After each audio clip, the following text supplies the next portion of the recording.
Que se nos va la feria hoy, la caverna, con Samuel Hernández. Samu, buenas tardes. Buenas tardes. De los coches mítico. chocantes, esto Claro. es mítico, ¿verdad? Si me dijeras a mí un sonido característico de las ferias, de los Sí. parques de atracciones, son las de los coches chocantes, ¿no? Sí. Los coches de choque, En efecto. las músicas estridentes, ¿no? Los Pero- olores, ¿no? Que hay, pero sobre todo. estridentes, sí. Y todavía no he ido a la feria nuestra, la que se está celebrando en San Juan, todavía no he ido, Sí. pero vamos, que no hace falta. Muchas veces digo, pues, vamos, yo los recuerdos que tengo de niño, pues son eso, ¿no? Los ruidos estridentes, los olores, ¿no? La cantidad de luces, el ruido. Y bueno, pues ahora ya no sé cómo estará, pero de eso vamos a hablar hoy. Vamos a hablar de parques de atracciones misteriosos, ¿no? Pues sí, la verdad, porque las ferias son un mundo en sí, ¿no? Una Sí, cultura, sí, por sí. decirlo de alguna forma. Sí. Y los parques de atracciones también, ¿eh? Es curiosísimo. En nuestro país quizá un poquito menos, pero bueno, seguro que hay gente. Pero Estados Unidos o Rusia, por ejemplo, hay seguidores, legiones que van viendo a ver Sí, cuál sí. es la última atracción del no sé qué. Hay una cultura detrás de esto. Efectivamente, Porque, sí. sí, es curiosísimo y claro, cuando se produce este tipo de fenómenos, pues también está la situación en la que acaban abandonados, ¿no? O que tienen algún aspecto relacionado con el Sí. misterio. Bueno, ¿de qué nos vas a hablar de estos parques Bueno, de atracciones? antes de una pequeña introducción, Sí. bueno, estamos en época de feria, hemos pasado hace poco San Juan. A mí lo que más me gusta de la feria de San Juan de Badajoz es la fecha que han escogido para realizar la feria, porque se ha comenzado con el inicio del solsticio de verano, que es un cambio total, entramos en una nueva estación, ya sabes, los cambios del sol y demás, no vamos a andar con eso porque, bueno, es un tema recurrente, creo que el año pasado estuvimos hablando sobre eso, Sí. y además coincide con el final de temporada lectiva, y yo, claro, yo la Feria de San Juan siempre la he tenido asimilada de niño al terminar el colegio y empieza la feria, siempre, ¿no? Bueno, este año es que ha sido clavado, porque Sí, es sí, el día 21 clavadito. han terminado los más pequeños en el colegio y el 21 ha comenzado la feria. Y bueno, también pues todo lo que supone el día de San Juan, el día 24 y todo lo demás, que en otros lugares sí que tiene una connotación más mágica, la zona de Comunidad Valenciana De Levante, y demás, ¿verdad? sí. Sí. Pero aquí también, al final, es decir, entramos en un nuevo portal, ¿no? Un nuevo comienzo del sol, ¿no? Y ahora pues son las tardes más largas, que ya las teníamos, pero ahora de aquí a septiembre-octubre el sol va disminuyendo su fuerza. Sí. Entonces es un poco también la connotación mágica que tiene el sol, más todas las historias que se cuentan de seres mágicos y demás. Pero bueno, eso como manera introductoria. Decir que las ferias y atracciones, lo hemos dicho, ¿no? A mí me deja un recuerdo imborrable a los niños desde muy pequeños. Yo no sé, algo que tú recuerdes con fuerza, con nostalgia de la feria, algo que te llamara la atención. Yo siempre el circo, ¿no? Yo cuando era muy niño el circo. Cuando dejaban animales, ¿no? Sí, bueno, que Porque ahora ya no. Es un circo ahora completamente diferente, ¿no? Ahora está más basado pues en los espectáculos y demás, ¿no? Sigue teniendo la esencia del circo, pero claro, le falta ese componente, ¿no? Que a los que tenemos ciertas edades, pues ya no nos acordamos mucho de eso. Y claro, por supuesto, los payasos y demás, Sí. ¿no? En el circo, pero claro, yo digamos que de la feria tiene varias fases, ¿no? La niñez, la adolescencia, que ya empiezas a ir un poco a tu aire, ya cuando eres un poquito más mayorcito, que es el tema de las casetas y pasarlo bien y disfrutarlo, que es decir, cada momento de la vida tiene un recuerdo diferente, ¿no? Y claro, pues uno se acuerda de aquellas ferias en donde hoy se monta el mercadillo de los martes, y aquello estaba lleno de casetas, El ¿no? mercadillo de los 30 martes, y sí, tantos, señor. sí, 30 A mí me gustaba cuando tantas estaba allí. casetas, sí. Me encantaba. Sí. Yo siempre, para mí ese era el lugar de la feria. Sí, lo que pasa que es que era un lugar muy pequeño, muy ¿no? específico también, porque Claro, estaba sí. al lado de una subestación eléctrica. Claro, O sea que claro. La situación era un poquito compleja, y de que el ayuntamiento pues, tuvo que Y un barrio determinar, residencial. Claro, y un Claro. barrio residencial que la gente oye, pues porque el chumba chumba no es de ahora, el chumba chumba ha sido toda la vida. O sea, Claro. el poner la música a toda pastilla, eso ha sido tradicional siempre en la feria, y lógicamente los vecinos durante una semana, oye, aguantarlo, pues, el carnaval se aguanta, bueno, pues un fin de semana o tal, pero la feria es todos los días. Sí, fíjate que ahora que ahora entro de lleno a contar la temática de la sección de hoy, porque voy a mencionar 5 parques de atracciones abandonados y otros con historias paranormales, hasta donde nos dé tiempo. Pero como estamos aquí un poco, ya también decir que en mi última sección de la temporada, Eso es. y es un poco poco como despedida, un poco también de nostalgia, decir que, primero, mandarle mucho fuerza y mucho ánimo a los feriantes, que no son tiempos muy buenos para los feriantes, eso lo sabemos, los precios, la inflación también afecta a este puesto de trabajo, porque no deja de ser un trabajo en el que tienes que estar viajando de un lado a otro y vivir de ello, pero también ahora con el tema como está la tecnología, con la inteligencia artificial, hay muchos parques de atracciones que ya no necesitas a un operario que haga esa labor de le doy el botón para que... Ahora ya, yo me imagino que con el tema de la inteligencia artificial y como está la tecnología, los parques de atracciones van a ser inmersiones dentro de lo virtual y demás. Yo creo que ya en algunos sitios los hay, y en algún momento piensas, como va el mundo de rápido, ahora ya vemos que las ferias están llenas de puestos, ¿no? Las típicas tómbolas, el típico puestillo de la escopetilla trucada, o algunas que son de destreza. A mí sí me ha encantado eso. Pues a mí también. Yo era muy fanático de niño de los patitos. Añejo, ¿verdad? El patito. El estanque de los pesca, patitos, claro, y siempre me llevaba algo, ¿no? Sí, la pesca. Sí, entonces, llegará un momento en que esos puestos quizá queden tan del pasado que se prescindirá de ello, se quedará como aspecto nostalgia, y a partir de ahora serán algo más virtual, algo más de pantalla, con una inteligencia artificial de fondo. ¿Y qué premio será, no? No sé, yo espero que esto, como siempre hablamos, ¿no? Que la inteligencia artificial va a quitar todos los puestos de trabajo del mundo. ¿Cómo podría afectar esto también a los feriantes, ¿no? Porque ¿qué va a pasar con las ferias de siempre, ¿no? Esas ferias que los más mayores hablaban de los puestos de turrones. ¿A quién le apetecía comerse un turrón en junio? Pues había puestos de turrones y eso ya no lo ves. O sea, porque poco a poco se van quitando algunas cosas, van metiendo algo más de rollo virtual. Pero ¿qué va a pasar con las atracciones de toda la vida? Bueno, pues... Veremos. Bueno, pues vamos al meollo. Voy a empezar primero con haciendo mención a parques de atracciones abandonados. Los parques de atracciones abandonados hay muchísimos a lo largo del globo terráqueo y son los mejores escenarios para rodar una película posapocalíptica. No hay mejor escenario, porque representa la tristeza, también el terror, ¿no? Porque piensas, un lugar cuyo fin es la diversión, las risas, y cuando lo ves abandonado, sin nadie, con atracciones que están oxidadas o que la naturaleza se ha comido muchas de ellas, te entra un mal rollo en el cuerpo. Decir, pasa como con los payasos, ¿no? Claro. Está todo un poco unido y es la antítesis perfecta para mostrar el miedo o el perfecto terror de un lugar, como decimos, donde ya no hay música estridente, ni luces llamativas, ni familias, ni niños sonriendo. Ahora veis este aspecto triste. Pues te voy a enumerar. Vamos a empezar con el parque Spreepark. Este se encuentra en Berlín, en Alemania.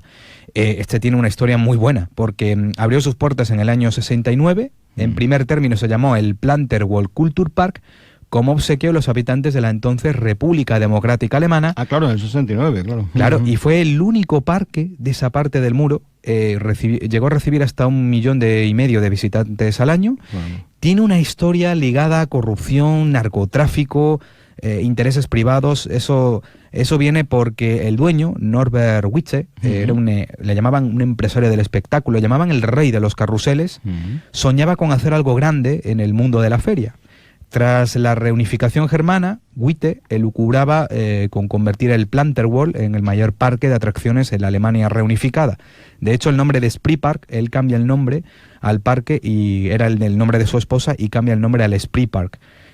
Tuvo su éxito al principio, decimos, con casi 1,5 millones de visitantes al año, su punto más álgido, hasta que la familia Witte se arruina y el parque cierra sus puertas en 2002. Entonces la familia se traslada a Perú. Allí intentan comenzar una nueva vida en la que incluso se llevaron algunas atracciones en la que mintieron al cabildo germano. Dicen, nos las llamamos para repararlas, que en Perú hay allí alguien que repara. Se las llevaron en contenedores, en barco, y las traeremos de vuelta y vamos a reavivar de nuevo el parque. Pero bueno, ¿qué pasa? Que en 2003 se descubre que Norbert Witte volvía a Alemania, sí, volvía con las atracciones supuestamente reparadas, pero cuando llega es arrestado en la capital germana por intentar introducir 170 kilos de cocaína en los mástiles de una atracción que se llamaba la alfombra voladora. Y claro, lo condenan a 7 años de cárcel, de los que cumplió 4 en una prisión de mínima seguridad. Aquí estuvo involucrado él, su hijo. Bueno, lo de su hijo fue peor. A su hijo lo pillaron en Perú, y las leyes peruanas en cuanto al tema del narcotráfico son peores que aquí en Europa. Por lo tanto, creo que todavía, no sé si todavía puede seguir cumpliendo condena, no sé si ya lo liberaron.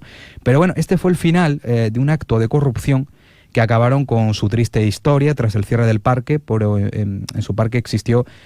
también se hablaba de que existió también uno de los peores accidentes ocurridos en parques de atracciones en Alemania. En el año 1981 estaba Witte ya como jefe. 7 personas murieron y 15 resultaron heridas en un accidente en una feria de la que él era responsable en Hamburgo. Así que ahora pues está abandonado ahí en esa parte de Berlín. Bueno, vámonos a Ucrania. También una historia curiosa esta. Hombre, el parque de Pripyat es el más icónico. Hombre, yo creo Pripyat, decir la palabra ya Pripyat. Claro, si hay un parque de atracciones que a mí se me viene a la cabeza en el lugar del abandono y el mundo post-apocalíptico, es el de Pripyat. Claro. Estaba previsto, este parque nunca abrió. Es que es curioso que está abandonado, nunca abrió sus puertas. Estaba previsto que abriera el 1 de mayo de 1986, coincidiendo con la fiesta del Día del Trabajador en la Unión Soviética por entonces. Sin embargo, el 26 de abril de aquel año, sabemos todos la historia, que desgraciadamente estalló el reactor 4 de la central nuclear de Chernóbil, y el resto de la historia ya lo conocemos. Hay una serie... Una semana antes, vamos. Claro, una semana antes prácticamente. Hay una serie dedicada a la serie de Chernóbil. Muy buena, Sí, muy buena, muy buena. Pues hoy en día ya el parque de atracciones de Pripyat es el símbolo de un desastre nuclear, ya que los ciudadanos de esta ciudad fantasma nunca llegó a disfrutarlo. Pripyat fue una ciudad planificada, que se fundaría en el año 70, debido a los avances de la Unión Soviética y la construcción de la central nuclear, la cual muchos habitantes podían trabajar y vivir en ella, pues fíjate, llegó a tener cerca de 50.000 habitantes. En unos miles de años, que desaparezca por completo los restos de plutonio, pues quizás se podrían rescatar la vieja noria, el viejo carrusel, el barco balancín, los coches de choque que dejó ese pequeño parque de atracciones inacabado y comido por la radiación. De vez en cuando veo algún youtuber que hace una infiltración por ahí, claro, todo ataviado para que la radiación no le afecte, y es, es que para mí es la imagen icónica del parque de atracciones apocalíptico, el de Pripyat. Échale un vistazo, búsquenlo por YouTube, que hay imágenes en torno a ello.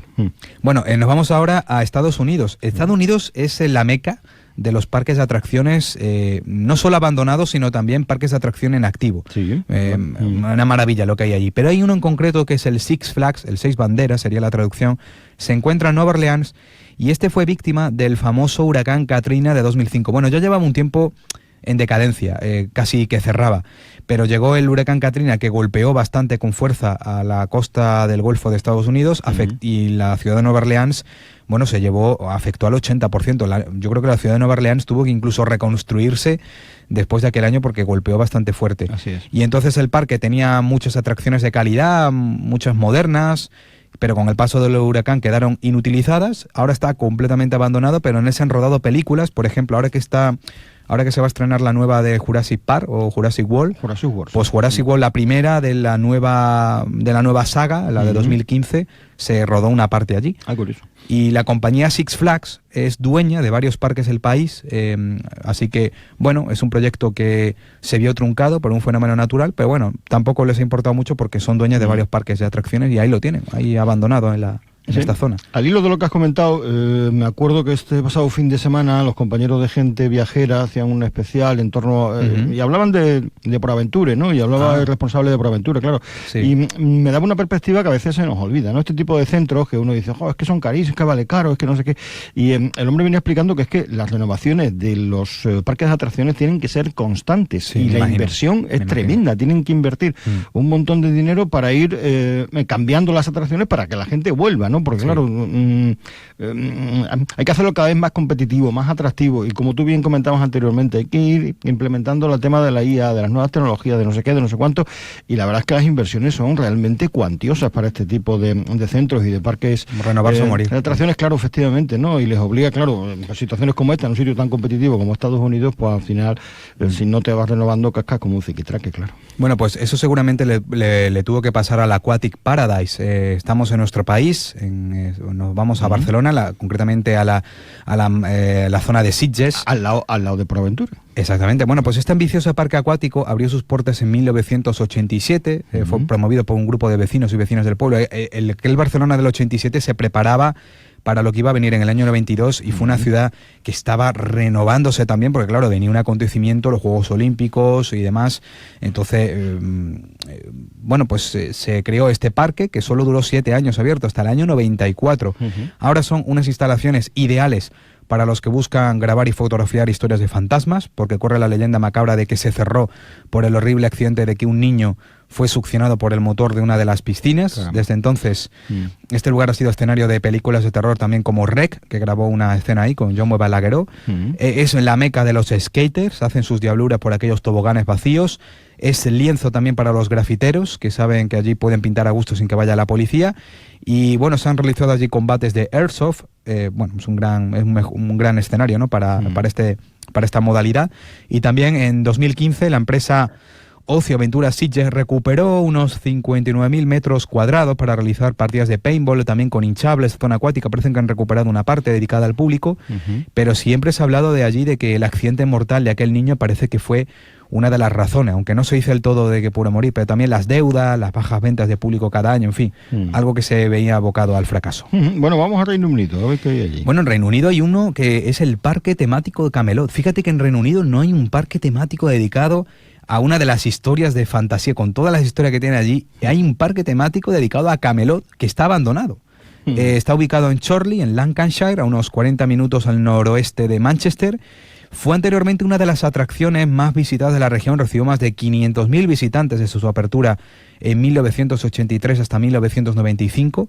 El parque temático Camelot se inspiró originalmente a mí en esas leyendas que a mí me encanta, del rey Arturo, para sus atracciones. Se utilizaron nombres muy medievales para algunas montañas rusas y demás, rememoraban las leyendas de dragones o de la espada Excalibur.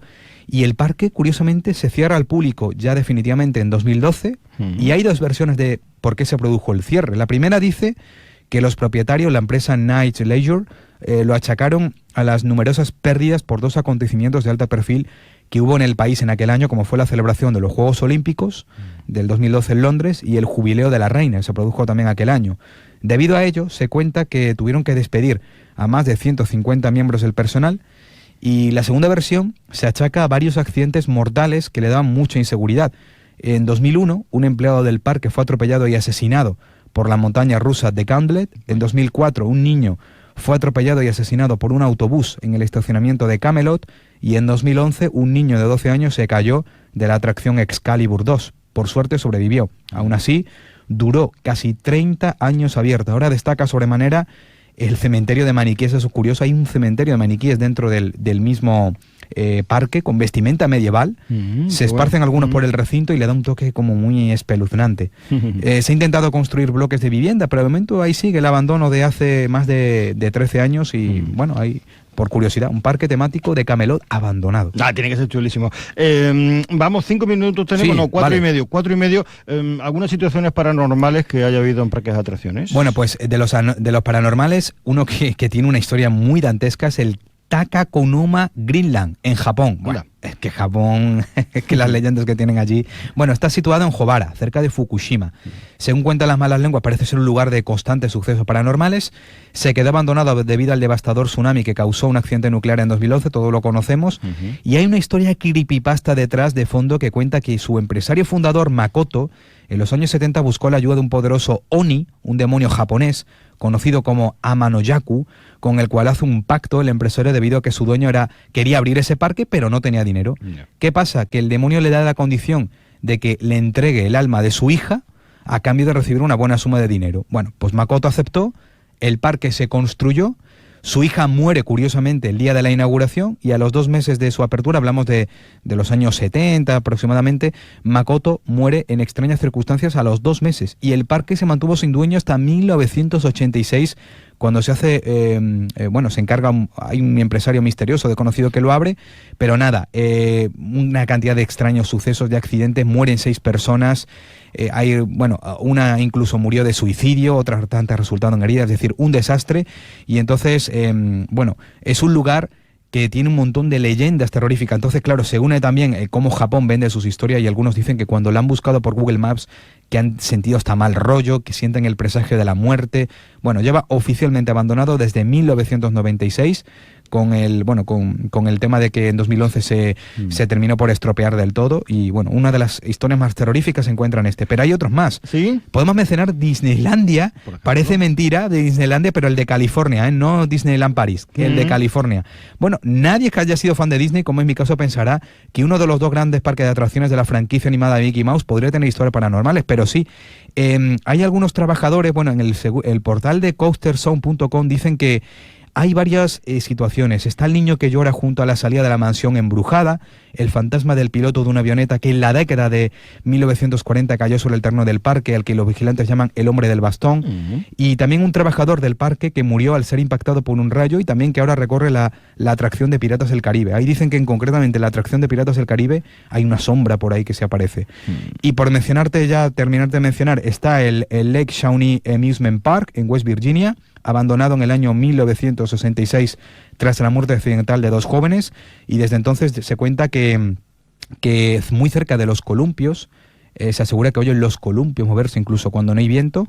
Y terminamos con el Alton Towers de Reino Unido. Este se abrió del siglo XIX, ni más ni menos, en 1860. Es un parque rodeado de bosques, campos típicos británicos, un lugar que tiene una historia desde la época medieval, desde el año 1000. Y bueno, pues mucha gente lo ha visitado, dice que ha notado una sensación extraña, como si alguien lo estuviera vigilando. Ha habido accidentes extraños en su montaña rusa.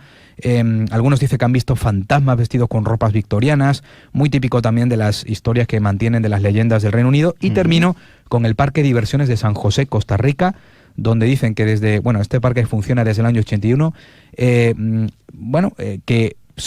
las historias paranormales, que cuando está cerrado al público, hay una niña que se aparece y desaparece, que murió cerca de los toboganes hace mucho tiempo. También se cuenta lo típico de aparatos que se ponen en marcha solos, pero de esto solo hablan algunos trabajadores que lo han vivido, porque solamente se producen, como repito, cuando el parque está cerrado. Al público, bueno, qué agradable todo. Eso te voy a decir. Por si alguien se hace un viaje este verano. Claro, va a San José, ahí a Costa Rica, pero bueno, por lo menos sepa que no vaya usted cuando está cerrado, porque pasa lo que pasa. Bueno, pues hemos tenido una recopilación bastante interesante y curiosa en torno a lo que son las parques de atracciones. Querido Samuel, desearte feliz verano y esperemos y contamos contigo para la próxima temporada, amigo. Bueno, pues un placer yo agradecerte que me hayas dejado una temporada más. Tú sabes que a mí me gusta mucho la radio, me gusta el misterio, y bueno, de agradecer que tenga este espacio aquí. Decirles a los pacenses que me tienen disponible en Rutas Misteriosas, que está Alcazaba Misteriosa y Badajoz Tenebroso, y que pueden seguir contando conmigo en elsekretolacaverna.com para contar sus historias, que no me olvido nunca de Badajoz, y que si la temporada que viene vuelvo, pues que hay muchas historias que te voy a contar todavía de Badajoz, muchos testimonios. Hay mucho misterio ahí suelto, querido Samuel. Feliz verano, un abrazo. Igualmente, vaya bien.